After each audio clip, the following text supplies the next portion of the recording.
CAT 2020 slot 2 question. In May, John bought the same amount of rice and the same amount of wheat he had bought in April. So 2 months గురించి మాట్లాడుతున్నాడు. April and మేలో తను ఎంత rice కొన్నాడు, ఎంత wheat కొన్నాడు. The amount he spent 150 rupees more due to the price increase of the rice and wheat by 20% and 12%.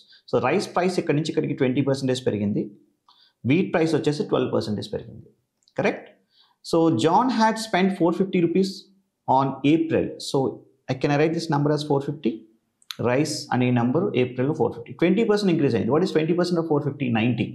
So this 20% value is 90 increased. The total will become 540.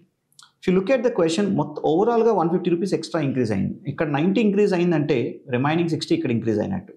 12% value 60. That means 1% value 5. 100% value వచ్చేసి 500. అంటే wheat price ఇక్కడ 500, 60 పెరిగింది అంటే ఇక్కడ price వచ్చేసి మేలో 560. The answer is 560.